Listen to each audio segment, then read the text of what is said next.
Le Seigneur veut que tous soient sauvés. Et c'est pour cette raison-là aussi, dans Jean 3,16, il est dit, car Dieu a tant aimé le monde qu'il a donné son propre Fils, son Fils unique, afin que quiconque croit en lui ne périsse point, mais qu'il ait la vie éternelle.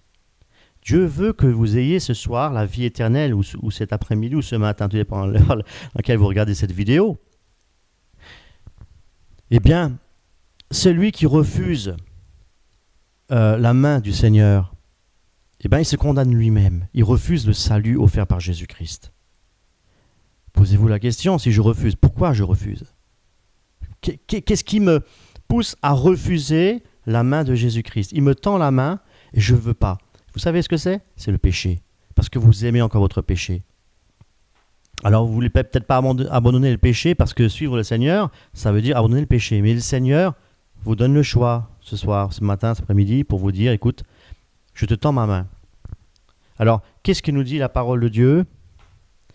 Alors, je vais peut-être vous lire le petit traité, justement. Ce sont les petits traités que nous aurons à disposition, à votre disposition au marché. Hein. Donc, ce qui est dit, croyez-vous que Jésus vous aime? Prierez-vous en lui confessant vos péchés? Vous repentirez-vous? Croirez-vous en Jésus, le Fils du Dieu vivant? Si vous lui soumettez toute votre vie, vous voyez, il a donné sa vie pour nous, donc nous devons aussi nous donner toute notre vie pour lui. Il apportera la paix dans votre âme et vous offrira une existence glorieuse après la mort. Ce n'est qu'alors que vous pouvez être assuré d'obtenir une demeure éternelle remplie de joie et de réconfort pour votre âme. Je le disais tout à l'heure, effectivement, que nous sommes dotés donc de 3 parties du corps, corps, âme et esprit. L'âme et l'esprit, effectivement, continuent à vivre après la mort. Il y a beaucoup de témoignages, justement, et d'ailleurs, il y en a, vous pouvez voir dans Dieu, on a mis 2 témoignages, enfin un témoignage. Pour revenir à ce que j'ai lu, ce n'est qu'alors que vous pouvez être assuré d'obtenir une demeure éternelle remplie de joie et de réconfort pour votre âme. Oui, l'âme continue effectivement à vivre. Soit parce que Jésus-Christ vous tend la main, vous obéissez au Seigneur par un acte de foi, je veux le suivre, je veux l'aimer, je veux qu'il se manifeste dans ma vie, je veux qu'il me change. C'est lui qui va changer votre cœur. Il va changer votre cœur de pierre en cœur de chair pour que vous puissiez avoir la vie éternelle avec lui, avec le Seigneur. Mais c'est merveilleux. C'est merveilleux. Donc si vous pouvez, vous allez peut-être vous dire, écoutez, je suis jeune, j'ai encore toute ma vie devant moi, j'ai le temps. Et si demain vous avez une leucémie? Ou si demain vous vous faites écraser dans un accident de voiture, vous allez où? Peut-être ivre encore au volant, vous allez où? Pensez-vous que vous allez vers Jésus-Christ? On est à l'abri de rien, vous savez, il y a des bébés qui meurent. Hein. On est à l'abri de rien, frères et sœurs, mes amis. Alors, mais hélas, ce n'est qu'alors que vous pouvez être assuré, oui, d'obtenir donc une demeure éternelle remplie de joie et de réconfort pour votre âme si vous avez choisi aujourd'hui la main du Seigneur, de suivre le Seigneur. Mais hélas, un abîme de damnation et de feu éternel attend ceux qui rejettent l'amour rédempteur de Jésus dans cette vie. Si vous refusez la main de Christ, si vous ne voulez rien savoir de Jésus, et si vous peut-être vous moquez en nous écoutant, c'est pas grave. Nous on fait notre devoir, hein. Mais il sera trop tard, nous dit la parole, pour se repentir et pour être sauvé après la mort. Et ensuite, il dira à ceux qui seront à sa gauche, c'est Jésus qui parle, « Retirez-vous de moi » dans Matthieu, « Retirez-vous de moi, maudit, allez dans le feu éternel qui a été préparé pour le diable et pour ses anges. » Vous voyez tout à l'heure, je disais, il n'a pas été préparé pour l'homme, mais Jésus dit, vous avez préféré suivre, si on ne suit pas Jésus-Christ, on suit qui? Le diable. Alors, Christ répond, allez dans le feu éternel qui a été préparé pour le diable et pour ses anges. Et le serviteur inutile, jetez-le dans les ténèbres du dehors où il y aura des pleurs et des grincements de dents. Matthieu, chapitre 25, verset 30. Dans la Sainte Bible, Dieu nous prévient de l'imminence du jugement dernier dans toute la terre. Dans ses Écritures saintes, il est prophétisé que des signes très clairs précéderont ce terrible jour de jugement. Avant son retour, le retour de Jésus-Christ, il y aura donc des guerres, des bruits de guerre, des détresses, perplexités parmi les nations combattront les unes contre les autres et ne trouveront aucun moyen de résoudre leurs différends. Il y aura des famines, des pestes et des tremblements de terre en divers lieux. La Bible nous dit que les hommes mauvais ne feront qu'empirer et qui n'écouteront pas l'avertissement, mais aimeront le plaisir, le péché, plus que Dieu. Ne sommes-nous pas témoins aujourd'hui de l'accomplissement de ces prophéties? Et vous pouvez les lire dans Matthieu, chapitre 24, versets 6, 7, 12, et dans le livre de Timothée, chapitre 3, verset 4. Souvenons-nous que notre grand juge équitable ne sera pas influencé par notre richesse ou misère, renommée ou disgrâce, couleur, race, caste, credo présent. Un jour, nous nous tiendrons devant notre grand Créateur, notre Seigneur, pour être jugés selon nos actions. Oui, parce que Dieu, après la mort... Il y a le jugement. Tu veux peut-être en parler? Moi, ce que je voulais surtout rajouter par rapport à ce que tu disais, c'est que moi, je vous encourage vraiment, mes amis, si aujourd'hui vous entendez cette bonne nouvelle du salut en Jésus-Christ, n'endurcissez pas votre cœur. Ne le rejetez pas. C'est peut-être aujourd'hui le jour de la grâce pour vous. Saisissez cette grâce. Dieu est bon, Dieu est amour. Je peux vous le dire parce qu'il est Dieu. Vous vous imaginez le roi des rois qui vit dans son palais royal, céleste, au plus haut des cieux, dans un lieu inaccessible, est descendu parmi les hommes à travers son Fils Jésus-Christ. Il est venu parmi les hommes, il s'est abaissé. Lui, le roi des rois, il s'est abaissé jusqu'à venir parmi les hommes. Et il est venu pour donner sa vie, pour sauver l'humanité, pour sauver tous les hommes, pour vous sauver, pour te sauver toi, pour me sauver moi, toi, tous. Il s'est abaissé jusqu'à aller sur la croix, jusqu'à souffrir. Il s'est fait flageller, il s'est fait frapper, on lui a craché dessus, on l'a traité tous les noms, on l'a injurié et on l'a crucifié. Lui qui n'avait commis aucun mal, ni en parole, ni en acte, ni en pensée. Croyez pas que un Dieu si merveilleux, si magnifique, qui est mort sur la croix pour nos péchés, nous qui étions si méchants, si mauvais, qui méritions la mort, la condamnation, parce que nous avons transgressé les lois. Il s'est donné pour nous, en rançon pour nos péchés. Il s'est sacrifié pour nous sur la croix. Il a pris nos péchés sur lui, la malédiction de la loi, parce que nous étions sous la malédiction. Tous ceux qui ne sont pas en Christ sont sous la malédiction. Il a pris cette malédiction sur lui. Il s'est fait malédiction pour nous sur la croix. Il a payé le prix. L'acte qui était rédigé contre nous, il l'a déchiré. Oui, il l'a déchiré. Il a dit, voilà, je suis mort à ta place sur la croix. J'ai pris cette condamnation sur moi, cette culpabilité. Je l'ai pris sur moi. Toutes tes maladies, toutes tes infirmités, tous les péchés, tout ce que tu as commis, je l'ai pris sur moi. J'ai tout pris sur moi. Pour te rendre libre, j'ai payé moi le prix. Je suis mort à ta place. À ta place, je suis mort. Pour que toi, tu puisses vivre. J'ai souffert. J'ai souffert le martyre. J'ai souffert le martyre. J'ai souffert. J'ai payé le prix. J'ai tout accompli. J'ai tout accompli. Tu n'as plus besoin de te racheter par toi-même. Tu n'as plus besoin de te justifier. Tu n'as plus besoin. Tu as été justifié par Jésus-Christ. C'est Jésus-Christ qui t'a justifié. Tu n'as plus besoin de te flageller. Tu n'as plus besoin de toi-même te scarifier ou à chaque fois aller prendre la bouteille parce que tu te culpabilises ou parce que tu as des remords ou parce que tu n'arrives plus à t'en sortir, parce que tu es tellement pris par ton péché que tu ne sais plus comment faire pour t'en libérer, que tu es devenu esclave du péché, esclave de tes vices. Mais Jésus-Christ, il te dit, viens maintenant mon enfant, viens mon fils, viens ma fille, je te tends la main maintenant, viens à moi, je ne te condamne pas, je ne te juge pas, je suis là. Arrête de te faire du mal, arrête de te faire souffrir, arrête, sors de ta folie, je suis là, je suis ton sauveur, je suis ton Seigneur, je te donne la vie éternelle, viens à moi, je t'aime mon enfant, je t'aime ma fille, ne te suicide pas, Ne te fais pas de mal.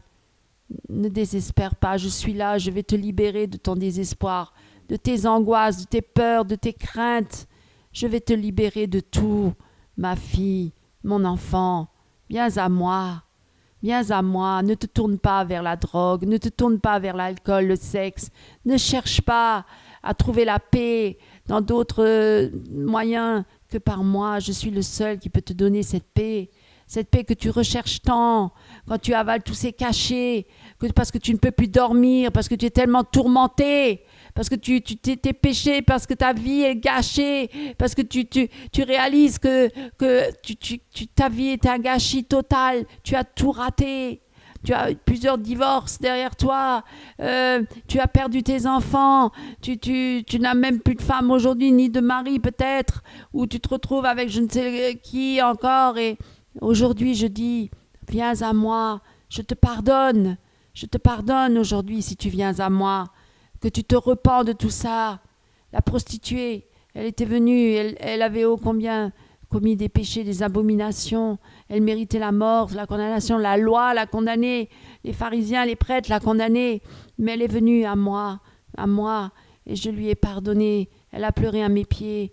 Elle savait qu'elle était perdue. Elle savait qu'elle était condamnée. Elle savait qu'elle allait mourir en enfer. Mais elle est venue à mes pieds. Elle a pleuré. Elle s'est repentie. Elle a reconnu son Sauveur, son Seigneur, le seul qui pouvait lui pardonner ses péchés, effacer ses péchés. Et je lui ai dit, va, tes péchés sont nombreux, mais va, ma fille, tes péchés te sont effacés, tu es pardonnée. Va et ne pêche plus. Merci Seigneur. Amen. Et je m'adresse aussi à toi maintenant, peut-être que tu as de grands soucis, gros soucis de santé.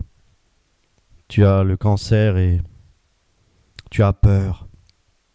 Mais le Seigneur te dit aujourd'hui, ne crains point, viens à moi.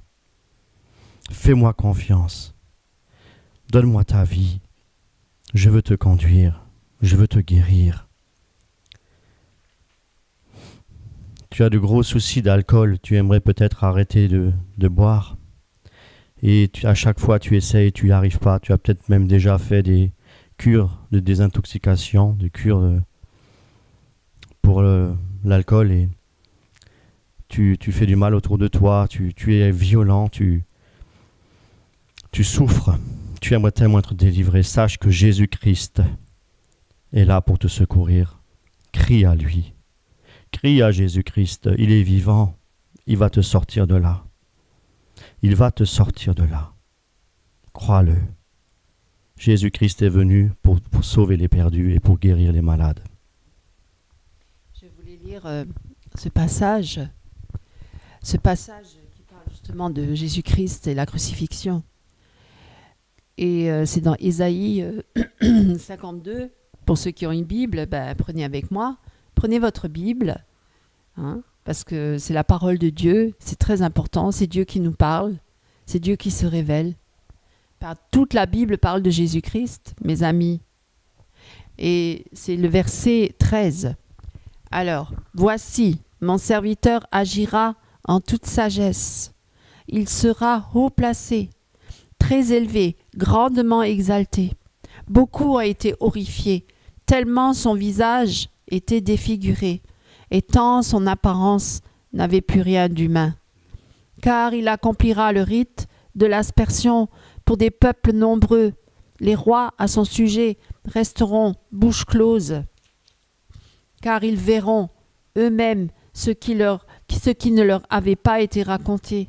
Ils comprendront ce qui ne leur avait pas été annoncé. Qui a cru à notre message? À qui a été révélée l'intervention de l'Éternel? Il a grandi tout droit comme une jeune pousse ou comme une racine sortant d'un sol aride. Il n'avait ni prestance, ni beauté pour retenir notre attention, ni rien dans son aspect qui pût nous attirer. Il était méprisé, abandonné des hommes, un homme de douleur, habitué à la souffrance. C'est de Jésus qu'on parle là, Jésus notre Sauveur, notre Roi, notre Seigneur, un homme de douleur, habitué à la souffrance. Oui, il était semblable à ceux devant lesquels on détourne les yeux. Il était méprisé. Et nous n'avons fait de lui aucun cas. Pourtant, en vérité, c'est de nos maladies qu'il s'est chargé. Et ce sont nos souffrances qu'il a prises sur lui. Alors que nous pensions que Dieu l'avait puni, frappé et humilié. Mais c'est pour nos péchés, mes amis, qu'il a été percé. C'est pour nos fautes qu'il a été brisé. Le châtiment qui nous donne la paix est retombé sur lui, et c'est par ses blessures que nous sommes guéris. Nous étions tous errants, pareils à des brebis. Chacun de nous allait par son propre chemin. L'Éternel a fait retomber sur lui les fautes de nous tous. Il était maltraité et il s'est humilié. Il n'a pas dit un mot. Semblable à un agneau mené à l'abattoir, tout comme la brebis muette devant ceux qui la tondent, il n'a pas dit un mot. Il a été arraché à la vie avec violence suite à un jugement. Et qui, parmi les gens de sa génération, s'est soucié de son sort lorsqu'on l'a retranché du pays des vivants? Il a été frappé à mort à cause des péchés que mon peuple a commis. On a mis son tombeau avec celui des criminels et son sépulcre avec celui des riches, alors qu'il n'avait pas commis d'actes de violence et que jamais ses lèvres n'avaient produit la tromperie. Mais il a plu à Dieu de le briser par la souffrance, bien que toi, Dieu, tu aies livré sa vie en sacrifice de réparation. Il verra une descendance. Il vivra de longs jours et il accomplira avec succès ce que désire l'Éternel. Car, après avoir tant souffert, il verra la lumière et il sera comblé. Beaucoup de gens le connaîtront, et pour cela, mon serviteur le juste leur accordera le statut de juste et se chargera de leurs fautes. Voilà pourquoi je lui donnerai une part avec ces gens nombreux. Il partagera le butin avec la multitude, car il s'est dépouillé lui-même jusqu'à la mort. Il s'est laissé compter parmi les malfaiteurs, car il a pris sur lui les fautes d'un grand nombre. Il a intercédé en faveur des coupables. Amen. Que pouvons-nous dire encore? Que Jésus-Christ,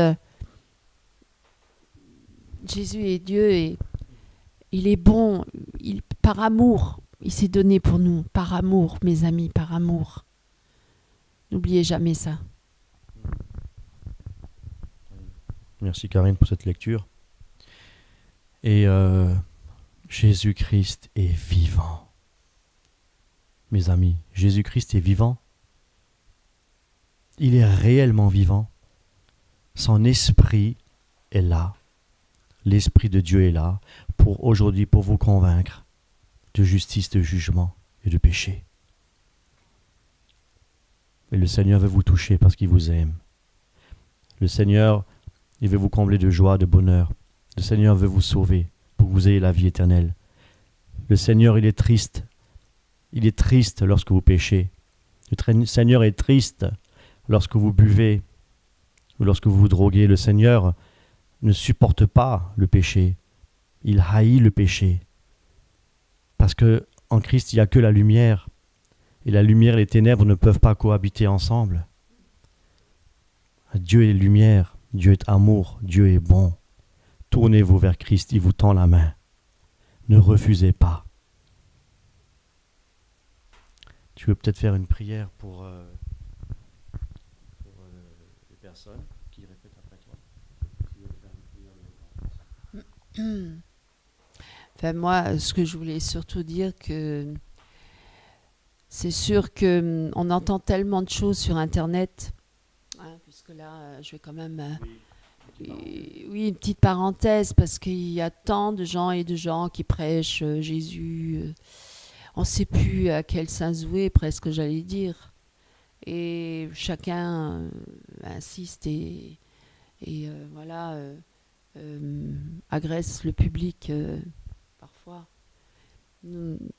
nous utilisons Internet aussi, c'est vrai. Si nous aurions pu être en face de vous, nous le ferions. D'ailleurs, si vous avez envie de nous contacter, vous le pouvez. Nous avons un site sur Internet, un numéro de téléphone, vous pourrez voir et nous prierons pour vous. Mais croyez-nous que le plus important, c'est avant tout de rencontrer Jésus-Christ dans votre vie. Ça, c'est important. C'est très important. Parce que c'est le seul qui peut vous sortir de tous vos problèmes, de tous vos soucis. Et non, tout ne sera pas résolu sur la terre, mais en tout cas, une chose est sûre, c'est que vous aurez la paix dans votre cœur et la vie éternelle. Et c'est ça le plus important. Alors, parfois, on rejette Jésus-Christ, non pas parce que... Moi, je vais vous dire une chose, mes amis. Peut-être vous êtes assis à plusieurs ensemble, alors vous voulez pas, parce que votre voisin et tout ça. Non, mais moi, on a une fierté comme ça, mais cette fierté, parfois, elle est très mal placée, croyez-moi. Un jour, on se retrouve tout seul et face à soi-même. Et c'est là, j'allais presque dire comme le fils prodigue, rentrez en vous-même et voyez votre misère et comprenez que vous êtes perdu et que vous avez vraiment besoin d'un sauveur.